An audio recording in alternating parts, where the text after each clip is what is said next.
Good morning, students. English Literature Standard 7, Lesson 9. I think about we have one more lesson, Lesson 10. So, these two lessons and then I say poem also. It's a very wonderful lesson. Lesson 9, the story of my life. Actually, this is a autobiography written by Helen Keller, one of the most famous American writer. I think about she lived up to 18 years, but in her life, in the age of oneness, when she was only 1 year old, she got an acute illness. So, because of that, her cognitive compartments are dull. Actually, her brain and stomach is stuck, and she doesn't have to speak or understand or say anything else. She don't say anything, and she don't have any sound or anything else. So, she become a dull child by using gesture which she can communicate with her mother. At this stage, 5 years, this ongoing, and at the age of 5, Helen Keller gets a teacher named Anne Sullivan. Anne Sullivan came as a teacher to teach the verses and the connection between verses and the importance of conversation. So, with the help of Anne Sullivan, the dull child Helen Keller is starting to study well, and after I think about 18 years, when she was at 18, she passed the university degree. Then she became a famous writer. She wrote many books. This book is written by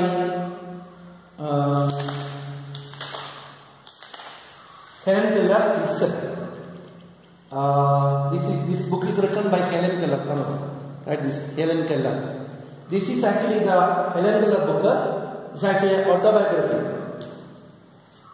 What happened in her life that she directly tell to us, so we can add about what it happens, the story of my life. Little Helen is delighted when she is taught to make a connection between words and object in this extract from the autobiography of Helen Keller. We learn how she overcome adversity to become an inspiration for all. Helen Keller പറയുകയാണ് തന്റെ ജീവിതത്തിലുണ്ടായ ഏറ്റവും വലിയ ഒരു പ്രതിസന്ധി എങ്ങനെ മറികടന്ന് മറ്റുള്ളവർക്ക് പ്രചോദനമായി തീർന്നു എന്ന് തന്റെ ജീവിതത്തിലൂടെ താൻ സ്വയം പറയുകയാണ്. തന്റെ ജീവിതത്തിൽ നടന്ന കാര്യം ഹെലൻ കെല്ലർ നേരിട്ട് പറയുന്നതാണ് നാം കേൾക്കേണ്ടത്. The beginning of my life was simple and much like every other little life. I saw, I conquered as the first baby in the family. Always there was the usual amount of discussion as to name for me. The first baby in the family was not to be likely named. Everyone was emphatic about that.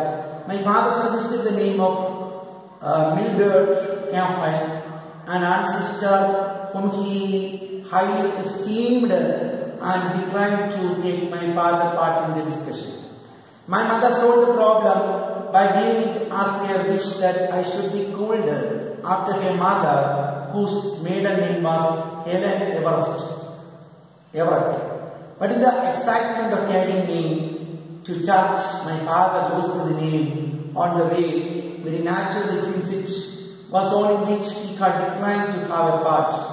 When the minister asked him for it, he just remembered that it had been decided to call me after my grandmother and he gave her name as Helen Adams. ആദ്യ പാട്ട് പറയുന്നതാണ് ആ വീട്ടിലെ ആദ്യത്തെ കുട്ടിയായിട്ടാണ് ഞാൻ ജനിച്ചത്. അതുകൊണ്ട് വീട്ടുകാർക്ക് ഞാൻ വലിയ അത്ഭുതമായിരുന്നു. അപ്പോൾ ഞാൻ ജനിച്ച ഉടനെ തന്നെ വീട്ടിലുള്ള എല്ലാവരും അന്വേഷണം ആരംഭിച്ചു എന്ത് പേരിടണം. അപ്പന് ഇഷ്ടപ്പെട്ട ഒരു പേരുണ്ടായിരുന്നു. കാരണം അദ്ദേഹത്തിന്റെ ഒരു ആരാധ്യനായ ഒരു വല്യപ്പന്റെ പേരിടണമെന്നായിരുന്നു മിൽഡർ ക്യാഫൻ. എന്നാൽ അമ്മയുടെ പേര് ഇടണമെന്നായിരുന്നു. അമ്മയുടെ പേര് ഹെലൻ എവറട്ട് എന്നായിരുന്നു. എന്തായാലും മാമോദിസിന് വേണ്ടി പള്ളിയിലേക്ക് പോയി. പള്ളിയിൽ മാമോദിക്ക് കഴിഞ്ഞപ്പോൾ മിനിസ്റ്റർ അച്ഛൻ അപ്പനോട് ചോദിച്ചു എന്താ പേരിടുന്നത്.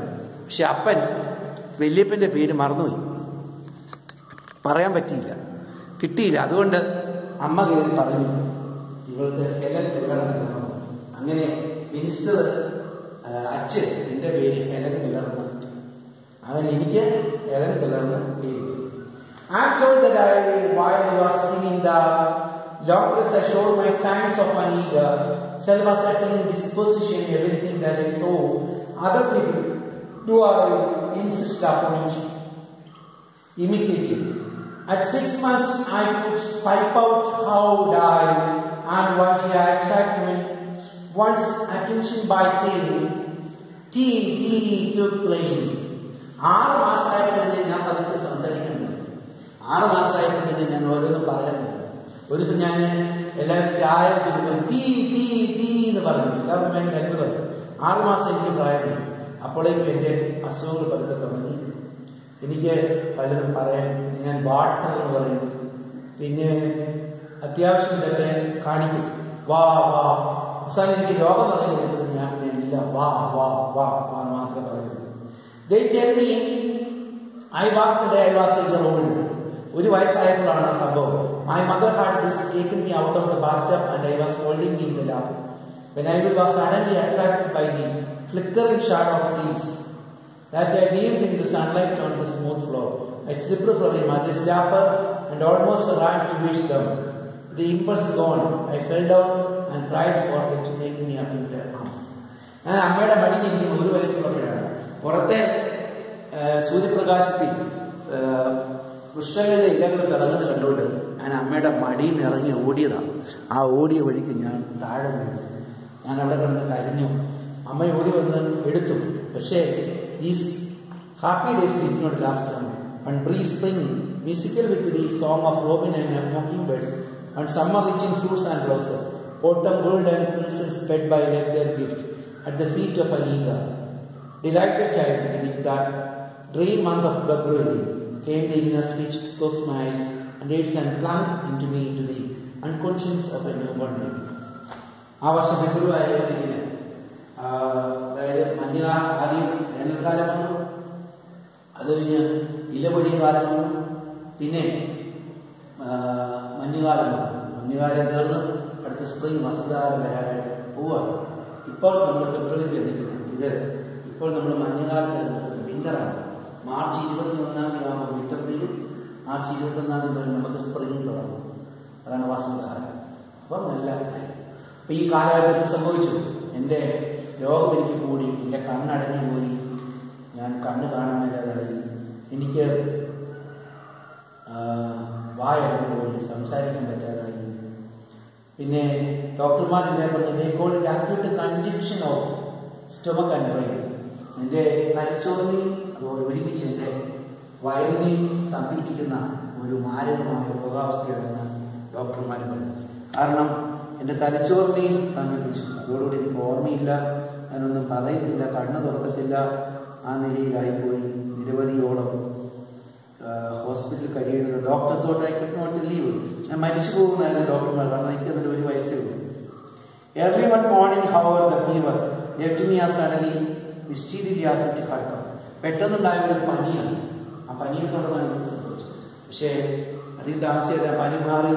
There was great rejoicing in the family that morning, but no one, not even the doctor, know that I could never see or hear again. പക്ഷെ അങ്ങനെ എൻ്റെ പനി മാറി വീട്ടിലെ ആരും ഡോക്ടർ പോലും പ്രതീക്ഷിച്ചില്ല എനിക്ക് പിന്നെ ഞാൻ വരുവാണ്. പക്ഷെ ഞാൻ തിരിച്ചു വരും. പക്ഷെ എനിക്ക് കണ്ണ് കാണാനും പറ്റിയില്ല, എനിക്ക് കേൾക്കാനും മിണ്ടാനും പറ്റിയില്ല. I cannot recall what happened during the first months after my illness. I only know that I saw it in my mother's lap. Trunk her dress. As she went about the household duties, my heart felt a very object and observed very motion. In this way I learned to know many things. Soon I felt the need of some communication with others and began to make a crude signs. I shake the heart, head mean no and a no race. A pullman come and push, go. First bread and I wanted. Then I would imitate the acts of cutting, the slides and battering down. എനിക്ക് ഒന്നും പറയാൻ പറ്റില്ല. ഞാൻ yes or no തലയായിട്ടാണ് പറയുന്നത്. അതുപോലെ bread cut ചെയ്യുമ്പോഴത്തേക്കിന് അത് slice butter തേച്ച് കാരണം ഞാനിങ്ങനെ കാണിക്കും. അപ്പോൾ അത് എൻ്റെ അമ്മ ചെയ്തത്. I wanted my mother to make ice cream വേണമെങ്കിൽ ഞാൻ ഐസ്ക്രീമിൻ്റെ സൈൻ കാണിക്കും. ഫ്രീസർ എന്നിട്ട് ഇങ്ങനെ ഇറക്കുന്ന കാണിച്ചു. അതൊക്കെ അമ്മയ്ക്ക് മനസ്സിലാവും ഐസ്ക്രീം എടുത്ത് കൊടുക്കാനാണ്. My mother moreover succeeded in making me understand a global need. I always knew when she wished me to bring something and I would run upstairs to anywhere I was indicated in jail. I owed to her love wisdom was bright and good in my government. അപ്പോൾ അമ്മയ്ക്ക് ഞാൻ പറയുന്നതെല്ലാം മനസ്സിലാവും. അമ്മ എൻ്റെ language പെട്ടെന്ന് മനസ്സിലാക്കി. അതുകൊണ്ട് എൻ്റെ കാര്യങ്ങളെല്ലാം അമ്മ ചെയ്തു തന്നുകൊണ്ടിരുന്നു. അതുകൊണ്ട് എനിക്ക് പ്രത്യേകിച്ച് അങ്ങനത്തെ ബുദ്ധിമുട്ടുകൾ ഒന്നും ഉണ്ടായില്ല. അങ്ങനെ കാര്യങ്ങൾ പോയിക്കൊണ്ടിരുന്നു. I understand a good deal of when was going on about me. At 5, I like to fold and put away the clean clothes when they are brought in from the laundry. തുണി അലക്കിക്കൊണ്ട് വരുന്നിടത്ത് നിന്ന് തുണി ഉണങ്ങി വരുമ്പോഴത്തേക്ക് ഞാൻ പഠിച്ചു അത് മടക്കി കൊണ്ടുപോകാനായിട്ട് ഞാൻ 5 വയസ്സായപ്പോൾ എനിക്ക്. I knew the way my mother owned a dress when they were going out. അമ്മയോ ഓർമ്മ വല്ല പുറത്തേക്ക് പോകാണെങ്കിൽ എനിക്ക് മനസ്സിലാവും. കാരണം അവരുടെ ഡ്രസ്സ് മാറും, വീട്ടിലിടുന്ന ഡ്രസ്സ് മാറും, വേറെ ഡ്രസ്സ് മാറുന്നുള്ളത് എനിക്കറിയാം. ഞാൻ എന്നെ കാര്യം പിടിക്കും, ഞാനും വരും. അന്നേരം എനിക്ക് മനസ്സിലാവും. അപ്പം എന്നെ പഠിപ്പിച്ച് പോകാൻ പറ്റില്ല. I very begged എന്നോട് ഞാൻ അവരോട് പോകണമെന്ന് പറഞ്ഞു. And when the dust stood there with you, I gave my hand down. പിന്നെ പോവുകയാണെങ്കിൽ അമ്മ എന്നോട് പറയും, കൈ കാണിക്കുമ്പോൾ എനിക്ക് മനസ്സിലായി, ഞാൻ കൈ കാണിക്കും. And very remembrance of the morning the visitor. അതായത് ആംഗ്യ ഭാഷയിലൂടെ മനസ്സിലായി. One day some gentleman called on my mother. I felt the shaking of front door and other sounds that indicated their arrival. കണ്ടോ, ഒച്ച കേട്ടപ്പോഴത്തേക്കിന് പുറത്തുനിന്ന് ആൾ വിളിക്കുന്നത് നമ്മൾ ഡോർ തുറന്നു. One sudden thought I ran upstairs before anyone could stop me to put on my idea of a company dress. Standing before the mirror, as I had done, company dress ഇരിക്കുകയാണെങ്കിൽ എന്തെങ്കിലും പരിപാടിക്ക് പോകും. അതുപോലെ ആരെങ്കിലും കണ്ണാടിയുടെ ഉള്ളിലാണ് എനിക്ക് പുറത്തു പോകും. I anointed my head with the oil and covered my face thickly with the powder. Powder shopping എന്നെ കൊണ്ടുപോകാനായിട്ടാണ്. Then I pinned a veil over my hair so that it covered my face and fell fall down to my shoulders and tied two enormous buttons around my small waist so that I dangled behind almost meeting the hem of my skirt. This attire I went out to help her settle the company. വാക്കുണ്ട് attire എന്നുള്ള വാക്ക്.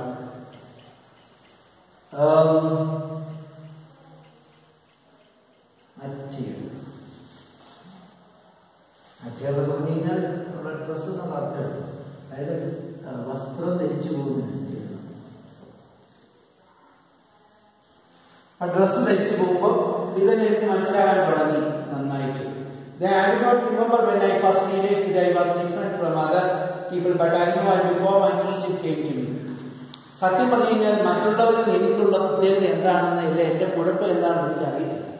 ആദ്യമായിട്ട് എനിക്ക് കുഴപ്പമുണ്ടെന്ന് മനസ്സിലാകും. അത് എനിക്ക് 5 വയസ്സായി. എൻ്റെ വീട്ടിലൊരു ടീച്ചർ വന്നു എന്നെ പഠിപ്പിക്കാൻ വേണ്ടി. ആ ടീച്ചർ വന്നു കഴിഞ്ഞാൽ എൻ്റെ അമ്മയുമായിട്ട് സംസാരിക്കുന്നുണ്ട്. അപ്പോൾ ആ ടീച്ചറിൻ്റെ ചുണ്ടനൊന്നും എൻ്റെ അമ്മയുടെ ചുണ്ടുണ്ട്. കാരണം എനിക്ക് കേൾക്കാൻ മേല ഒന്നും എനിക്കില്ല. അതുകൊണ്ട് എനിക്ക് മനസ്സിലാകത്തില്ല സംസാരിക്കുന്നതിനാണെന്ന് എനിക്ക് അറിയില്ല. അമ്മയുടെ ചുണ്ടനക്കുന്നത് കണ്ടു, ടീച്ചറിന്റെ ചുണ്ടനക്കുന്നത് കണ്ടു. അപ്പോഴാണ് എനിക്ക് മനസ്സിലായി ഞാനും എന്ത് ചെയ്തു, അവർ ചുണ്ടനക്കുന്നത് പോലെ ഞാനും ചുണ്ടനക്കി, പക്ഷെ ഒച്ച വരുന്നില്ല. അവസാനം എനിക്ക് ദേഷ്യം വന്നു. I moved my lips and gesticulated frantically without reason. This made me so angry, so then I kicked and screamed until was dismissed. എനിക്ക് ദേഷ്യം വന്നു. അവര് പറയുന്നത് ഞാൻ പറയാൻ നോക്കി, ഒച്ചയൊന്നും വന്നില്ല. എനിക്ക് ദേഷ്യം വന്നു. ഞാനത് ഇടിക്കാൻ പോകുന്നു. എനിക്ക് ആവശ്യം കൂടി. ഞാൻ അവസാനം ഇടിച്ച് താളാവുന്നു. ഇതാണ് എൻ്റെ ജീവിതത്തിലെ ആദ്യത്തെ അനുഭവം. അപ്പോഴാണ് എനിക്ക് മറ്റുള്ളവർക്ക് വ്യത്യസ്തമാണ് എന്ന് ഞാൻ മനസ്സിലാക്കി. Okay, shall we stop here? We'll continue from here. Okay, you watch the video and write out Malayalam. Okay.